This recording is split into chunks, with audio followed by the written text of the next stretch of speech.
bagi menjadi beberapa pembahasan. Yang pertama mengenai pengertian, ya, hukum nikah itu sendiri, mulai dari pengertiannya, kemudian hadis-hadis yang mendasarinya, kemudian hukum al-khalwat, mencari pasangan, dan kafaah. Ya. Tadi banyak perbedaan, ya, khususnya berkaitan dengan masalah khalwah. Gitu. Dan kalau kita bertolak pada definisi mengenai menikah, ya, menikah itu bertolak belakang dengan berzina. Jadi menikah versus zina. Tujuannya sama-sama, ya.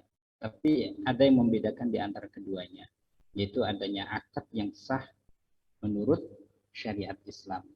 Ya. Itu perbedaannya. Sehingga hal-hal yang dapat menyebabkan seseorang kepada perbuatan-perbuatan zina, maka entah itu nanti masuk dalam kategori khalwah, ya, maupun yang lainnya, itu bisa berimplikasi pada hukum haram, ya, atau makruh. Jadi di sini ulama banyak menggunakan dasar hukum, ya, menggunakan pendekatan sad dan lidhara, ya, gitu. Jadi agar seseorang tidak terjerumus perbuatan zina tersebut, maka hukum-hukum, ya, yang berkaitan dengan khalwah itu tadi memiliki implikasi kalau tidak makruh, ya bahkan bisa menjadi haram. Itu. Jadi saya setuju dengan Mas Afan tadi, bahwa dalam melihat sebuah hadis kita tidak tidak memahami secara tekstual saja, namun kita harus juga memahaminya secara kontekstual dengan memahami semangat daripada hadis tersebut, ya, seperti apa, ya. Karena dicontohkan tadi seperti hukum menikah itu merujuk pada hadis Rasulullah bahwa an-nikah sunnati faman raghiba an sunnati laisa minni. Nah, ini kalau kita memahami itu secara tekstual, ya, maka pemahaman sesaat kita memahami bahwa pernikahan itu hukumnya wajib, ya, itu kan ada ancaman faman raghiba an sunnati hukumnya minni, bukanlah dia daripada umatku, kata Rasulullah, ya. Itu kalau dipahami secara tekstual, maka hukum ini hanya satu, sifatnya wajib. Yang tidak, maka haram, ya, baginya dan memiliki sanksi. Padahal ulama, ya, menjabarkan hukum itu tidak hanya satu, ya, atau dua, tapi bisa menjadi 5, ya. Ada yang bersifat wajib, ada yang bersifat sunnah, ada yang bersifat makruh, ada yang bersifat mubah, dan juga ada yang bersifat haram. Seperti itu, ya. Artinya konteks di sini jadi penting untuk memahami apa yang dimaksudkan oleh Rasulullah Shallallahu Alaihi Wasallam. Begitu juga dengan khalwah tadi, ya. Secara definitif tadi asal melakukan berduaan, ya, antara laki-laki dan perempuan, ya, itu punya implikasi haram, ya, secara hukum, ya, menurut hadis, ya, Rasulullah menyampaikan la yahluwanna ahadukum bimra'ah, ya, laki-laki perempuan, ya, berduaan, maka berduaan atau nyepi gitu, ya, hanya berdua saja, maka itu hukumnya haram. Nah, ini juga harus dipahami semangat daripada hadis ini. Maka kalau dikaitkan dengan tujuan dari berkhalwat itu, ya, kita akan dapatkan motivasinya bisa macam-macam, ya. Kalau memang itu berkhalwat diiringi dengan syahwat, ya, dan itu bisa menjumuskan pada hal-hal yang tidak diinginkan oleh agama kita, yaitu berzina, maka tentu ya ini jelas hukumnya dan sesuai dengan hadis tersebut. Ya, tapi berkholwah saat ini ya, di zaman saat ini ya, itu bisa banyak ragamnya. Bisa tadi sebagai tentu disampaikan ini karena ada keperluan-keperluan yang mendesak ya, baik itu secara ekonomi, baik itu secara pendidikan dan sebagainya, maka melihat dari sisi itu akan muncul ya, beberapa hukum-hukum yang lain. Jadi penggunaan hukum juga harus disesuaikan dengan konteksnya ya. Sehingga muncul nanti hukum yang berkaitan dengan kemubahan melakukan hal tersebut ya, atau makruh ya, atau bahkan juga haram gitu. Jadi tadi semangatnya kalau dalam Al-Qur'an wala taqrabuz zina innahu kana fahisyatan wa maqta ya, atau wasa'a sabila itu iktirab lizina harus disesuaikan di konteksnya gitu. Jadi ghayah ya minal ikhtirat atau minal khalwah itu adalah zina ya. Kalau tidak berkaitan dengan itu ya karena ada satu kebutuhan ya maka kita lihat ya, harus dilihat ya. Tidak serta-merta kita menggunakan teks hadis maupun ayat itu sebagai dasar hukumnya. Kemudian yang hal lain yang juga penting ya bagi kita adalah mencari pasangan. Ya. Jadi secara realita Rasulullah SAW sudah mengidentifikasi bahwa motivasi dalam menikah itu tidak hanya satu, ya, tapi ada banyak, ada 4 setidaknya. Ada karena hartanya, ada karena kecantikannya, ada karena nasabnya, dan yang terakhir karena agamanya. Dan pesan Rasulullah agar kita mendahulukan agamanya, ya. Berbeda din terlibat ya. Ambillah atau tekankan pada sisi agamanya, maka kalian akan mendapatkan keberuntungan. Gitu. Nah, ini pesan yang mulia sekali yang seringkali dilupakan ya oleh kita ini. Ya. Padahal itu adalah sesuatu yang luar biasa. Ya, saya sering memberikan satu ilustrasi ya secara matematis ya. Jadi kalau kalau kita buatkan itu dalam jumlah hitungan, maka sebenarnya kecantikan itu nilainya 0 ya. Kemudian harta itu juga nilainya 0. Dan begitu juga dengan nasab itu nilainya 0. Sementara agama itu punya nilai 1. Gitu. Tinggal bagaimana kita memprioritaskan. Kalau kemudian kita prioritaskan ya di luar agama, meskipun pada diri perempuan itu ya terdapat poin-poin yang dimiliki secara keseluruhan. Misalkan kecantikannya ya dia dapat, hartanya dia dapat, nasabnya dia dapat ya. Tapi kok agama ini di nomor keempat kan ya, atau tidak menjadi pertimbangan sama sekali. Maka dalam pandangan agama seorang wanita seperti ini tidak bernilai apa-apa. Karena kalau kita jejer gitu kan 0, 0, 0, ya ini sama saja. Hasil akhirnya adalah 0. Ya. Kalau agama itu menjadi pilihan terakhir, ya kan? Ya, ini bernilai 0,0,1 saja. Tapi akan berbeda ketika kita memprioritaskan agama sebagai pilihan utamanya dan pilihan-pilihan lain itu sebagai pendukungnya. Ketika kita memilih seseorang karena agamanya, ya, tanpa disertai dengan nilai-nilai yang lain, kita sudah mendapatkan poin setidaknya 1. Apalagi ya, ketika wanita-wanita itu memiliki keunggulan di bidang lainnya. Misalkan cantiknya saja, tidak ada harta, tidak ada, kita sudah memiliki poin 10. Apalagi kalau kemudian ya dia juga kaya gitu kan. Kalau kita tambahkan kita sudah memiliki poin 100.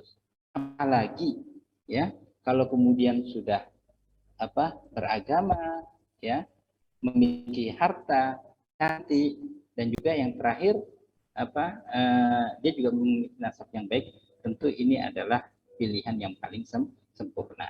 Tapi lagi-lagi ya kita akan dihadapkan pada satu realita dan sebagaimana pesan Rasulullah, "Fazfar bidzatiddin fattaribat ya." Kita tetap harus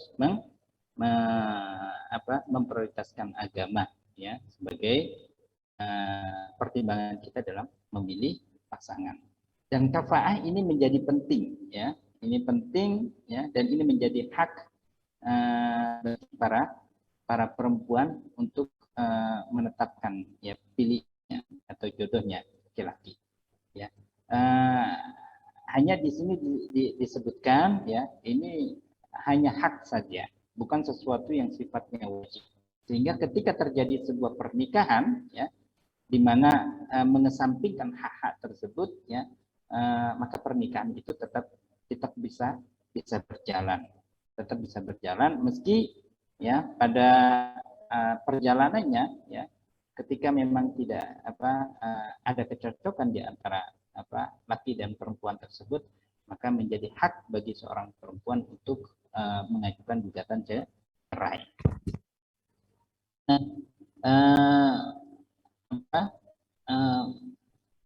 Seorang laki-laki ini menjadi dinilai ya. Tapi tadi disampaikan para ulama banyak berbeda pendapat mengenai parameter tentang kafaah ini. Ada yang dari sisi agamanya, ada yang dari sisi kekayaan pribadinya, ada yang dari sisi nasab dan lain sebagainya gitu. Tapi kalau bertolak pada motivasi menikah ya, menikahnya seorang laki-laki pada perempuan tadi, maka sama saja Rasulullah sebetulnya ingin agar seorang perempuan itu ya dalam mempertimbangkan ya laki-laki yang akan menjadi pasangannya itu dengan memprioritaskan dari sisi agamanya. Jadi agama menjadi kunci utama dalam mencari pasangan hidup gitu. Jadi selama ada laki-laki kok dia sudah soleh ya agamanya bagus meski memiliki kekurangan di banyak hal, maka itu menjadi pilihan yang tepat bagi dia untuk menikah dengannya. Itu bahkan ada satu hadis menyatakan kan kalau datang kepada kalian seorang soleh dan kalian disuruh menolaknya, maka itu akan menjadi laki kalian ya para perempuan. Jadi di sini ini bisa kita ambil kesimpulan bahwa seorang laki-laki yang yang saleh itu sebetulnya ya kufu ya memiliki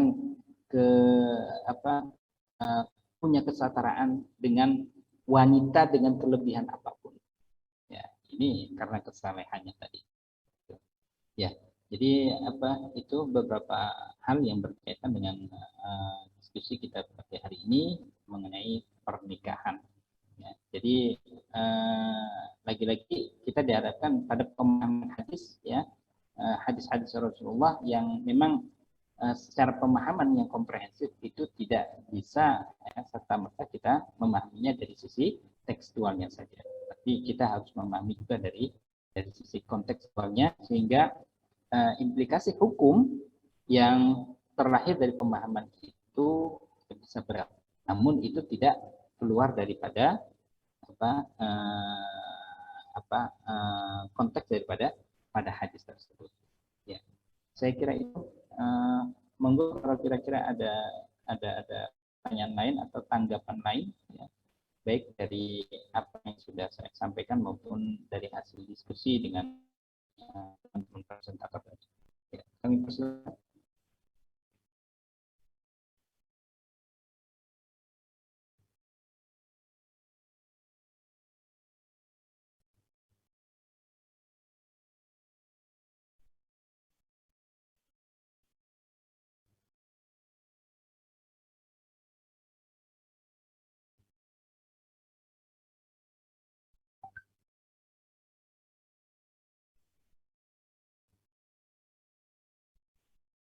Monggo, apakah masih ada pertanyaan atau tanggapan yang lain? Afwan Ustadz izin bertanya. Monggo. Tadi Ustadz sempat menyinggung kalau ada seorang laki yang soleh, terus meminta kita, tapi kita menolaknya, bisa menjadi laknat. Kalau untuk dari kita sendiri, kalau belum ada kemantapan gitu Ustadz, apa yang sebaiknya kita lakukan?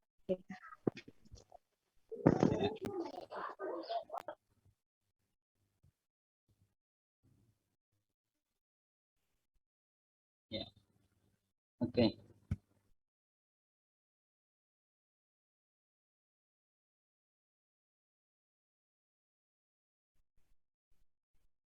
Ya, ini berpulang kepada si calon istri ya, gitu ya. Kalau dia memang seorang yang salihah juga ya, dia bisa memberikan pertimbangan lain ya. Tapi di sini kan semangatnya dia itu menolak ya karena dasar agama gitu. Artinya dia tidak menginginkan bahwa itu sebagai pilihan ya. Dia menolaknya secara terang-terangan gitu. Tapi kalau dia memiliki pertimbangan ya bahwa dia tidak menolak itu karena dasar agama ya. Dia mengakui bahwa calon yang mengajukan diri sebagai suaminya itu ya adalah orang yang saleh ya. Namun dari sisi lain ya dia memiliki pertimbangan yang sifatnya real ya, kebutuhan manusia, kebutuhan seorang istri yang ingin terjaga dirinya, yang ingin terjamin kehidupannya sebagainya ya tidak masalah. Tidak masalah. Monggo mawon. Berarti untuk penolakannya itu harus ada alasan yang benar gitu Ustaz. Iya. Jadi tidak serta merta. Nggih, matur nuwun Ustaz. Dalam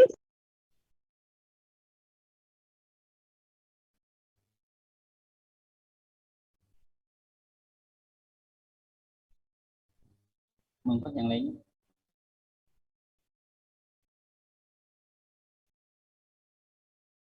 Ini kan hanya sekedar pertimbangan ya yang dianjurkan oleh Rasulullah. Ya. Kalau akhirnya ya kan kita menikah ya dengan pasangan yang tidak seideal seperti yang disampaikan Rasulullah, ya pernikahan sah-sah saja. Monggo mawon. Ya. Kalian tadi mau memprioritaskan yang lihasabiha, li jamaliha, au limaliha. Ya monggo mawon. Ya. Ya, itu ya sah-sah saja pernikahannya, tidak membatalkan.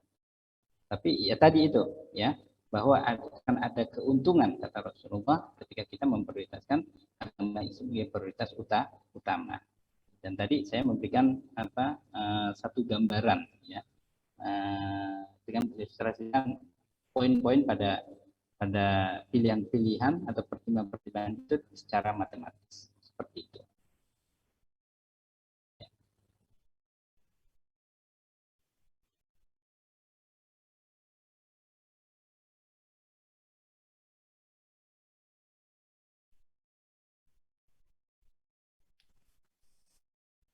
Warahmatullahi wabarakatuh. Izin bertanya Ustaz.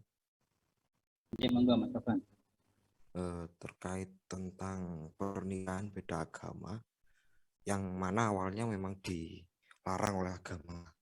Cuman ketika menikahi kafir kitabi masih boleh seperti itu. Kemudian berawal dari situ kita tarik pada pembahasan nikah tentang hadis yang mengatakan bahwasanya seorang yang Yahudi apabila ayah ibunya Yahudi maka dia menjadikan anaknya Yahudi, apabila bapak ibunya Majusi maka dia akan menjadikan anaknya juga Majusi, seperti itu.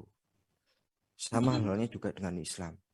Nah, kemudian saya menemukan dalam bahasan usul fikih yang kemudian ditarik pada qawaid ya, yang kemudian dikonversikan menjadi dalil qawaid yang saya pelajari kemarin kebetulan Ustadz. Harim lahu ma huwa harim lah ya. Itu qawaidnya. Di dalam Ghoyatul Wusul apa kitab apa? Pokoknya kitab usul itu dijelaskan bahwasanya apabila bapaknya itu kitabi ya Ustaz, kemudian ibunya kemudian itu Yahudi, kok malah anaknya ini diharamkan untuk dinikah gitu loh.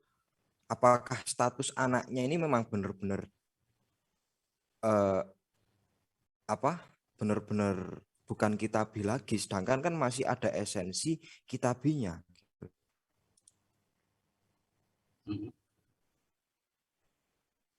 Ini kasus pernikahan beda agama antara seorang suami yang muslim atau non muslim dengan istri yang muslim atau non muslim. Ya itu bisa aksu gitu bahasanya gitu Ustaz. Waksuhu gitu sama gitu. Oh gitu. Ya kesimpulan dari pemahaman kitab itu menyatakan bagaimana? Membolehkan atau tidak? Atau boleh dengan ketentuan? Enggak ada boleh kemudian boleh tapi ada syaratnya gitu, enggak seperti itu Ustaz. Enggak dijelaskan kan, biasanya kalau segi kepenulisan kitab itu memang ada yang seperti itu. Langsung umi gitu Ustaz. Ya. Dalam banyak pembahasan fikih ya, kita temukan bahwa kebolehan menikahi ya non muslim itu ya jika memang yang menikahi itu adalah laki-laki muslim dan perempuannya itu non muslim yang ahlul kitab, seperti itu ya kan. Ya ini Ustaz, ya seperti itu. Maksudnya yang apa jenis yang Islam itu yang laki-laki, kemudian si perempuannya tadi anaknya orang, misalkan anaknya orang Yahudi yang kitabi gitu ya. Sama kafir kitabinya ini nikah dengan seorang majusi gitu loh. Ya. Oke. Ya. Jadi itu kan sesuai dengan ayat dalam surah Al-Maidah itu. Ya. Allah Subhanahu wa taala berfirman, "Al-yauma uhilla lakum at-thayyibat wa ta'amul ladzina utul kitaba hillun lakum wa ta'amukum hillun lahum wal muhsanatu minal mu'minati wal muhsanatu minal ladzina utul kitaba min qablikum idza ataitumuhunna ujurahunna muhsinina ghairu musafihina wa la muttakhidhi akhdan." Gitu. Jadi di sini ada penegasan bahwa kebolehan untuk memakan makanan-makanan yang dimasak oleh ahlul kitab dan juga menikahi para muhsanat ya min ahlil kitab ya selama dia tidak idza ataitumuna ujurahunna dan juga muhsinin ghairu musafihin ya, seperti itu. Jadi secara umum ulama membolehkan ya seperti itu. Tapi juga ada beberapa ulama ya yang berpendapat tentang ketidakbolehan sama sekali ya menikahi perempuan non muslim seperti ini, karena mereka mengkategorisasikan ya mereka yang ahlul kitab ya pada zaman ini ya yang notabene itu sudah tidak beriman kepada kenabian Rasulullah SAW ya, dan mereka meyakini tentang adanya ilah ya ghairullah ya. Nah itu juga dihukumi ya kufur sekaligus musyrik gitu, sehingga ini terkendala dengan hadis lain yang mengatakan wala tankihul musyrikati hatta yu'min wala ammatun mu'minatun khairum min musyrikati walau a'jabatkum wala tunkihul musyrikina hatta yu'minu wala 'abdun mu'min khairum min musyriki walau a'jabakum ya. Bahkan sebaliknya juga seperti itu gitu. Jadi apa haramnya itu menjadi total, ya, baik menikahi yang perempuan maupun menikahi yang laki-laki, karena mereka digolongkan tidak lagi sebagai ahlul kitab sebagaimana yang dimaksud oleh Rasulullah, ya, tapi sebagai seorang yang kafir lagi musyrik. Itu. Matan Mas Afan.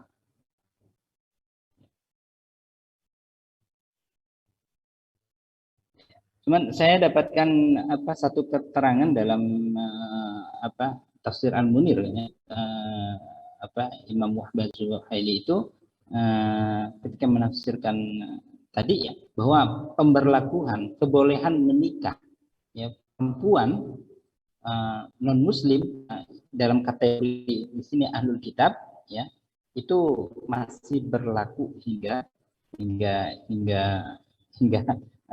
akhir dunia ini. Ya, jadi ada perbedaan pendapat, ya, di sini mengenai kebolehan untuk menikahi non Muslim baik yang laki-laki maupun yang perempuan. Ya, monggo tanggapan apa? Ya, kalau dilihat dari Syiakul Kalamnya di kitab tadi Ustaz, ya, itu kok mengarah menjurus ke keharaman menikahi anak ahli kitab, cuman ahli kitabnya yang laki-laki gitu loh. Yang perempuan ibunya dia itu majusi gitu, Ustaz. Majusi atau dia itu ateis lah misalkan gitu. Nah, kemudian setelah ditarik ke situ, artinya hal ini akan menjadi bertentangan dengan konsep mubadalah gitu loh, Ustaz. Yang sekarang lagi ngetren.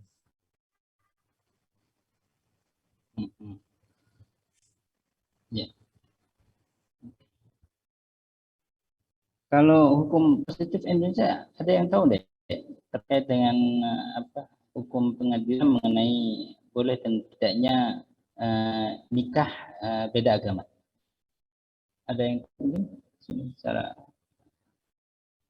ya, artinya pembahasan sama, ya, berkaitan dengan kebolehan dan tidak kebolehan tadi ada perbedaan pendapat. Tapi secara hukum positif gitulah. Apa yang berlaku di Indonesia ini bagaimana? Ya, ada gak ditemukan contoh-contoh kasus gitu kan, pengadilan agama membolehkan menikah antara laki-laki muslim dengan perempuan non muslim, ya, ahlul kitab, ya, ahlul kitab dalam hal ini, ya. Atau perempuannya muslim dengan laki-laki yang muslim, perempuan non muslim, perempuan muslim dengan laki-laki non muslim. Ada yang tahu?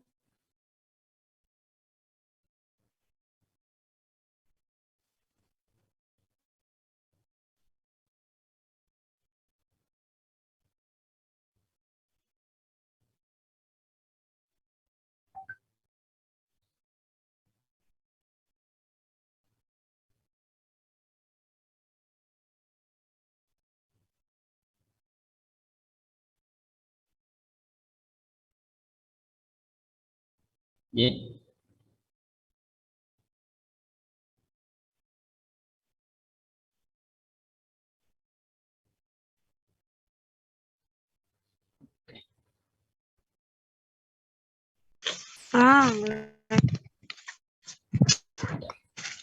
Iya.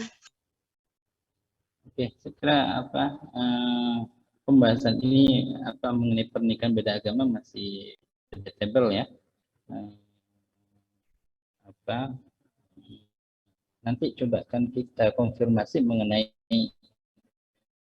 pemberlakuan hukumnya secara positif di pengadilan agama di Indonesia. Ya, dari situ kita bisa mengambil kesimpulan hukum, ya, dan pilihan penetapan hukum tersebut. Oke, teman-teman, karena waktu juga, ya, sudah jam pukul 8:08, ya, dan 2 menit lagi kita sudah akan mulai perkuliahan untuk kelas yang lain. Jadi mohon maaf kita tidak bisa lanjutkan atau berlama-lama melanjutkan diskusi. Mudah-mudahan apa yang kita diskusikan ini bermanfaat untuk kita semuanya. Terima kasih untuk rekan-rekan kelompok presentasi hari ini yang menyiapkan dan mempresentasikan materi dengan baik. Demikian hari kita akhiri dengan bersama-sama baca hamdalah. Alhamdulillahirabbil alamin. Saya akhiri wallahu muwaffiq. Wassalamualaikum warahmatullahi wabarakatuh. Waalaikumsalam.